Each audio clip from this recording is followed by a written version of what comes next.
Nós estamos aqui no quarto do Hospital Albert Einstein, em companhia do deputado Jair Bolsonaro e do deputado Flávio Bolsonaro, candidato ao Senado pelo Rio de Janeiro. Eu agradeço muito ao deputado Bolsonaro, que vai falar pela primeira vez, depois do atentado que sofreu, sobre um fato sem precedentes na história brasileira. Um candidato com grandes chances de vencer a eleição foi esfaqueado durante uma manifestação popular a seu favor. Então eu queria perguntar o seguinte, deputado: um episódio desse tipo, de tal forma dramático, muda a cabeça de qualquer pessoa exposta a esse tipo de violência. No seu caso, o que o senhor acha que mudou? Na cabeça, o que o senhor passou a pensar diferente? Eu entendo que esse atentado sim, que no meu entender foi algo planejado. O senhor acha que foi um atentado político? Político, esse atentado político, na menor dúvida, porque me tirando de combate, você pega os 3, 4 próximos na relação, são muito parecidos. Queria saber o que o senhor sentiu no momento. O senhor comparou um soco no estômago, a sensação. A dor foi exatamente essa, né? A dor, quando eu levei a pancada, eu pensei que um cara tivesse dado um soco, uma pedrada meio de longe. O senhor não viu o rosto dele? Não, no rosto dele não vi. Eu vi um vulto, não teria condições de desviar a cara dele, não teria condições. Tá. Eu vi que tinha um vulto que se aproximou e deu uma estocada. E quando eu caí, eu falava para o segurança, né?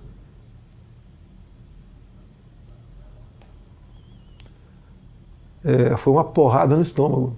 Porque eu olhei aqui, levantaram a camisa, tinha um cortezinho, mas não sangrava. Foi uma porrada no estômago. Começou a passar o tempo, igual aquela bolada que tirava no futebol. E a dor não passava. E eles já estavam, os seguranças foram excepcionais, né?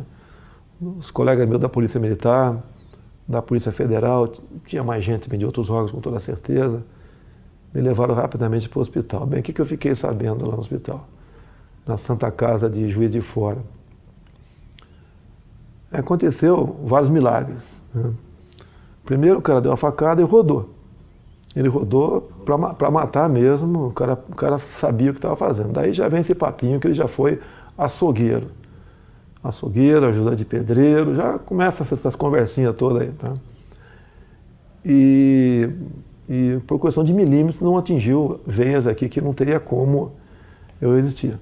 Foram em 3 lugares no intestino fino e um no grosso, onde espalhou fezes por aqui tudo. Me levaram para o hospital. Eu ainda não sabia o que tinha acontecido, né? Bem, resumindo, foi drenado mais de 2 litros de sangue, 35 pontos, levei aqui, abriram tudo, botaram tudo para fora. Me disseram que eu acordei 2 vezes durante a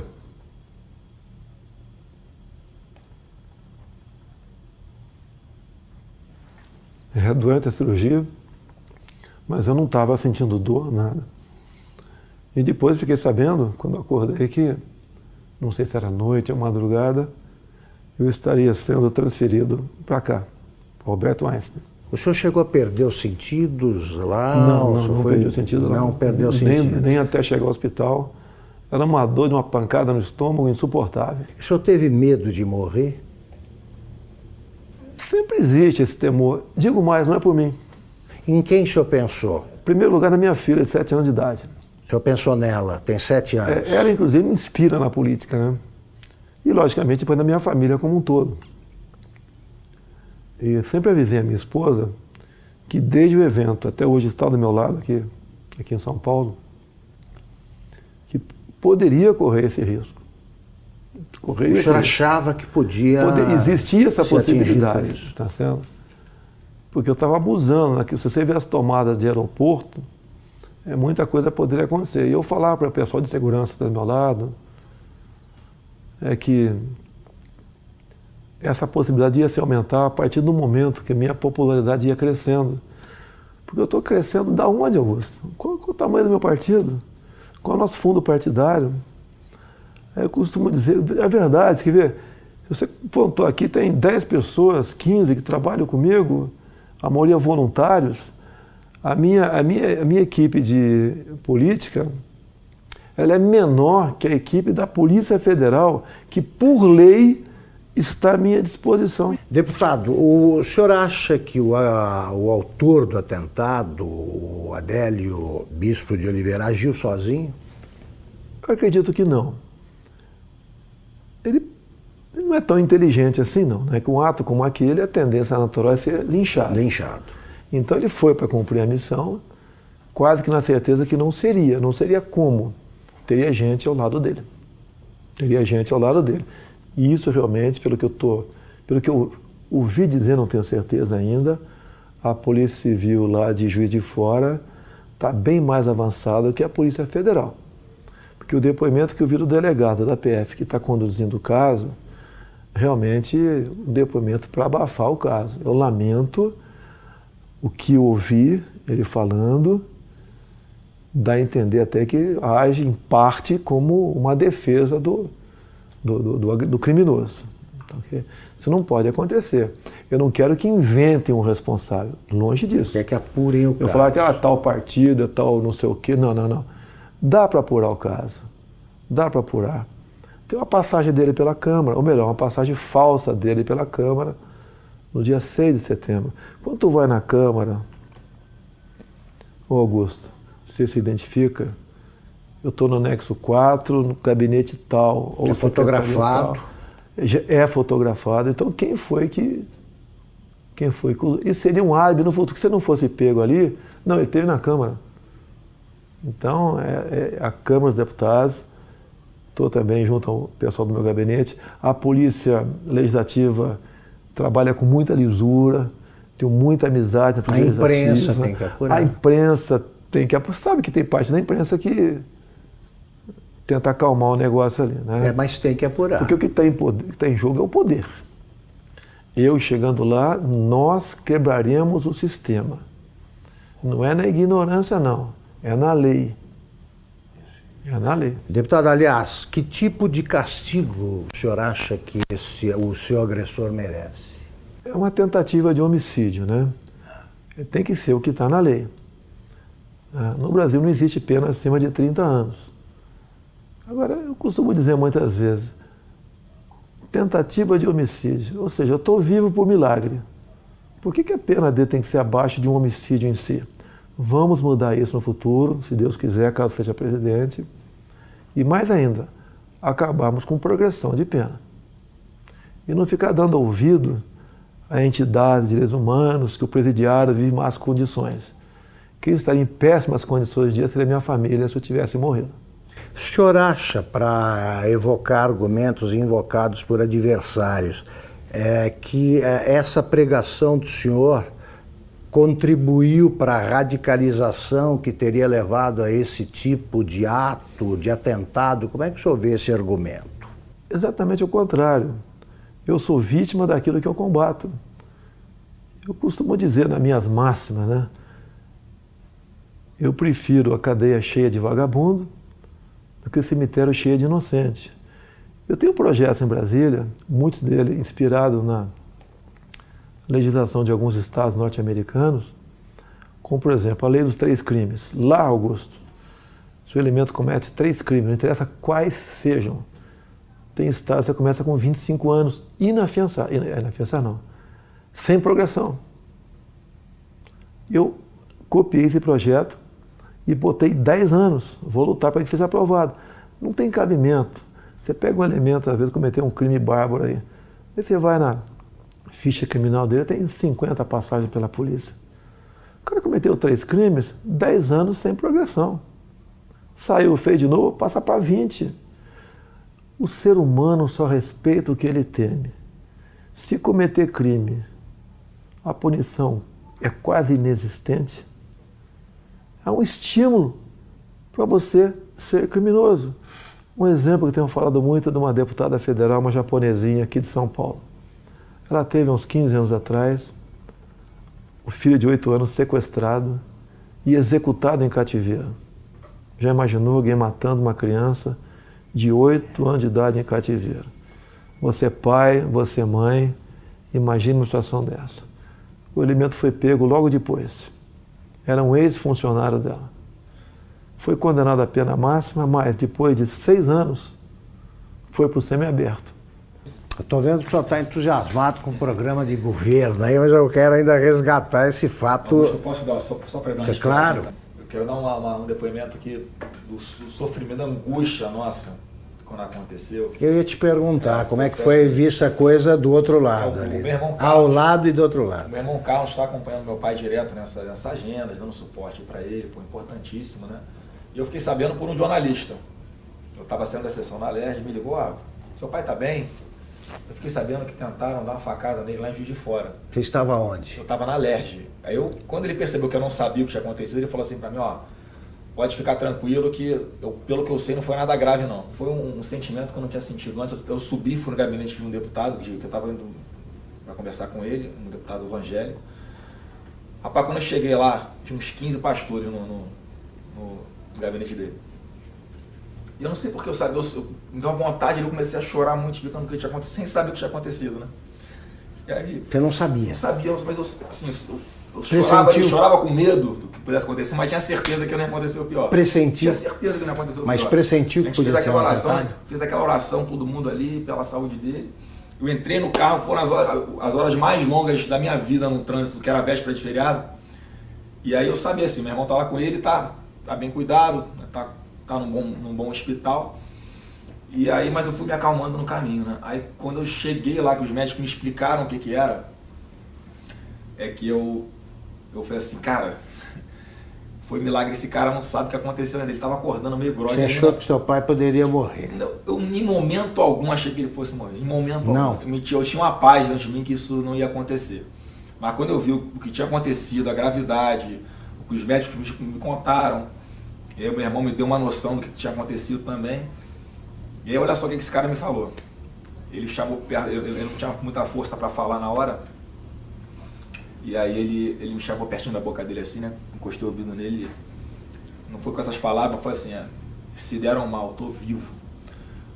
O cara no momento desse não tá pensando na saúde dele, tá pensando no todo, no que ele representa. Então, eu tenho cada vez mais orgulho dele.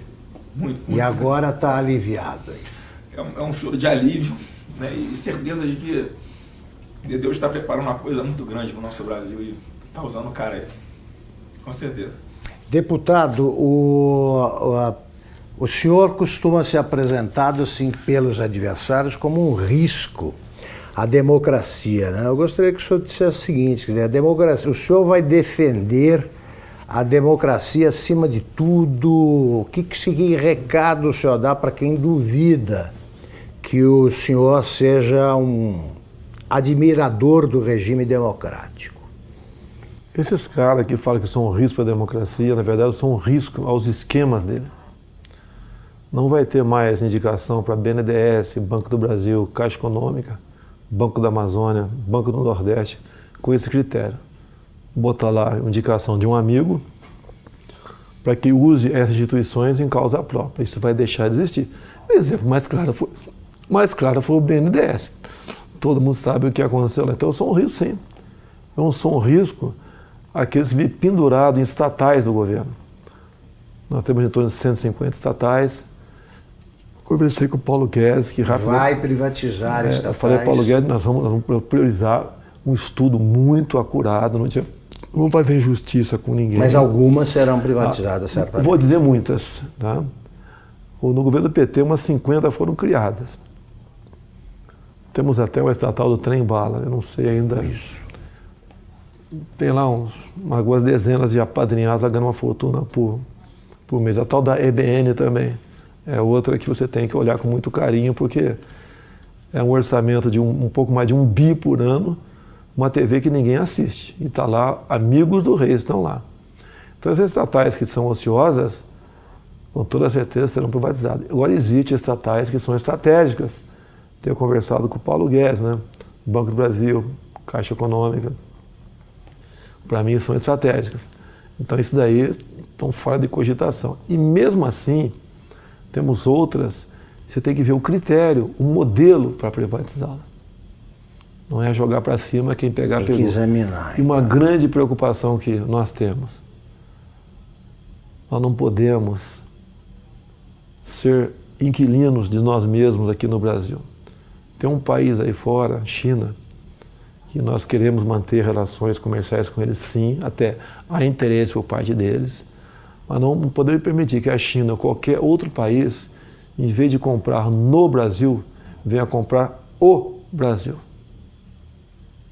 Perfeito. Deputado, a ex-senadora Marina Silva disse o seguinte, que a prova de que as ideias do deputado Jair Bolsonaro não funcionam, a prova disso foi o próprio atentado, porque tanta gente protegendo não conseguiu impedir que o ataque acontecesse.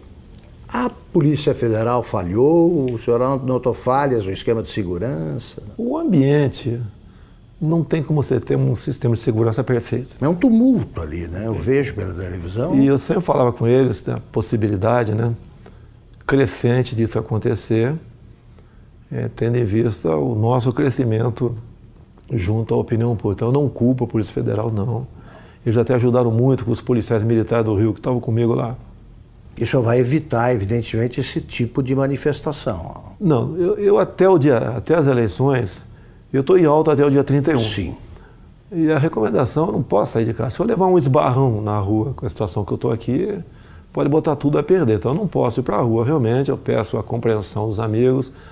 Pretendo, a partir do dia 1º, agora, em todo o horário eleitoral gratuito, fazer uma live e conversar com o pessoal sobre as eleições. A última que fizemos, chegou live, né, ao vivo, está 275 mil pessoas presentes. Então está com uma aceitação muito boa, porque eles acreditam que a nossa proposta sempre é a verdade acima de tudo. E o Brasil também, né, como o nosso alvo principal, ninguém entende como um país que tem tudo como esse, ser o que é. Se você olha para o Japão, Coreia do Sul, para Israel, olha o que eles não têm, olha o que eles são. Olha para cá o que nós temos, o que nós não somos. Agora, a solução disso passa pela não aceitação da indicação política. O senhor pode chegar à presidência sem equipe e sem gente, até para compor o ministério. O senhor vai aceitar a adesão o que o senhor vai estabelecer como pré-requisito para aceitar o apoio de outro partido? O senhor aceitaria do Centrão, por exemplo? Não vai existir isso aí, Augusto. Não vou dizer que tem bons parlamentares em vários partidos e tem gente honesta dentro da Câmara também, tá? Mas não será esse o critério, é a competência. Eu quero, por exemplo, um ministro da Ciência e Tecnologia voltado para a pesquisa, para a inovação. O senhor não sabe quem é? Ainda tem um nome de longe, né, que a gente pensa nele, não sei se seria o mais adequado ou não, tá certo? Mas é um pouco inexperiente ainda, o nosso querido coronel da Aeronáutica, Marcos Pontes, o astronauta. Sim. Poderia ser uma pessoa para lá ou para compor o ministério, ou para compor. Então o ministério é importantíssimo. O que faz o jovem sair do Brasil? Falta de oportunidade aqui.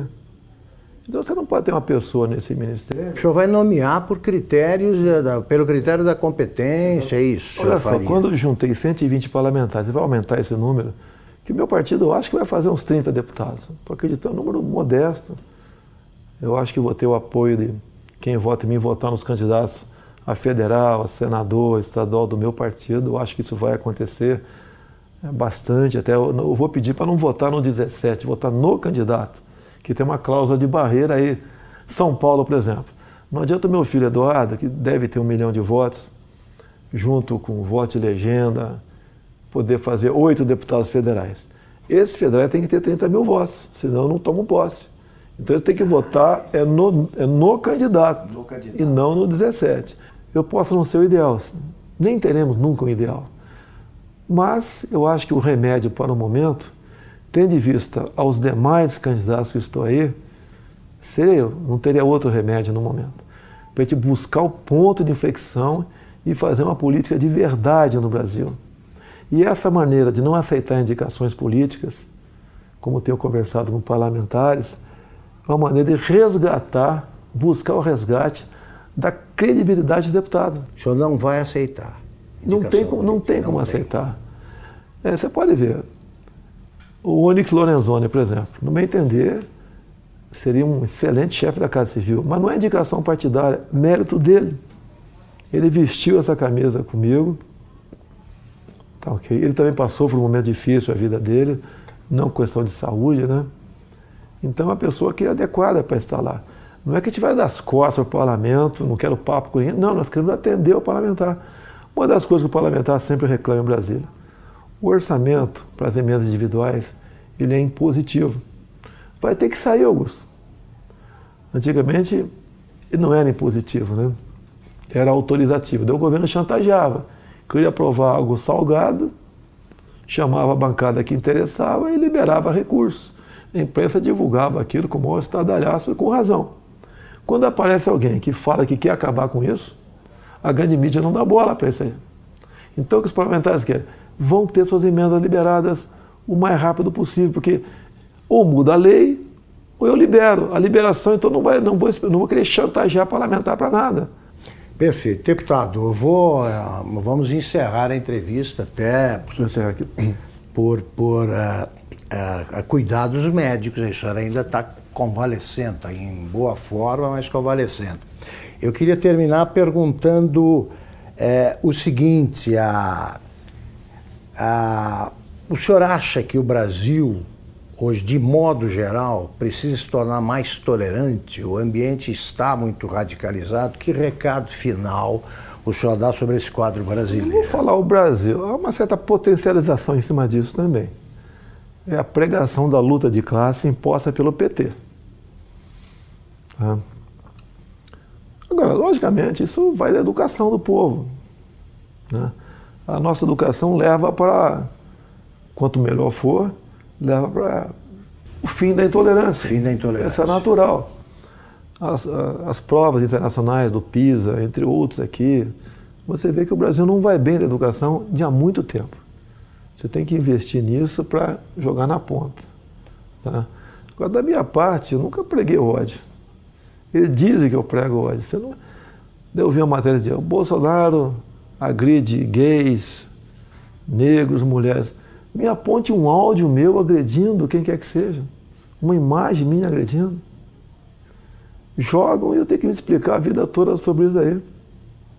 É a minha família, minha nova família. Estou indo para 11 anos de casado com a senhora Michele. O pai dela é o Paulo Negão. Nossa família. E 11 anos atrás ninguém falava de Jair Bolsonaro. Era apenas uma figura lá do baixo clero que dava umas caneladas na Câmara lá. Deputado, muito obrigado pela entrevista. Eu quero agradecer a todos vocês, em especial Augusto Nunes nesse momento, a população pela confiança, pela simpatia, agradecer pelas orações, vocês foram excepcionais. Realmente os médicos dizem que eu estou vivo por uma obra de Deus, um milagre aconteceu. E vamos juntos mudar o destino do Brasil. Tá ok? Eu sei que existem milhares de pessoas pelo Brasil melhores do que eu. Mas no momento você tem aí, se não me engano, 13 candidaturas, não é isso? Isso. Você não foge, você não pode votar no Augusto Nunes, não é candidato. Você tem 13 nomes aí. Analisa, não se abstenha, não se omita. Eu sei que você está muito decepcionado com política, mas a chance é essa. Se continuar alguém do Centrão ou do PT, você sabe qual é o destino. Estamos exatamente no mesmo barco. Vamos mudar o Brasil, sim. Acredito em Deus, acredito em você, acredito no potencial do ser humano brasileiro e acredito que juntos, unindo o Brasil, sem essa história de divisão de classe, jogar cor de pele para um lado, outra cor do outro, opção de um lado, não sei o quê, gênero. Vamos unir o Brasil. Na economia, vamos desburocratizar, desregulamentar. A proposta do Paulo Guedes do imposto de renda, até falei, está sendo ousada. A proposta dele é o seguinte, quem ganha até 5 salários mínimos não paga imposto de renda. E dali para frente, uma alíquota única de 20%. A União perderia a arrecadação, sim. Mas o gás que você daria para as empresas para os comerciantes, produtores rurais para empregar gente, desonerando a folha de pagamento, compensa muito. A Inglaterra fez um plano semelhante há 20 e poucos anos atrás. Com o Trump agora ele fez a mesma coisa. Se não me engano, está baixando para 20% o imposto das empresas, né? Isso. Então, deu certo. Não precisou mais exportar empresas para país vizinho mais ao sul ali para produzir alguma coisa. As empresas estão voltando para os Estados Unidos e vamos mexer na economia nessa hora, sem sacrifício para ninguém. Se o alíquota de 20% estiver alto para alguns, eu converso com o Paulo Guedes.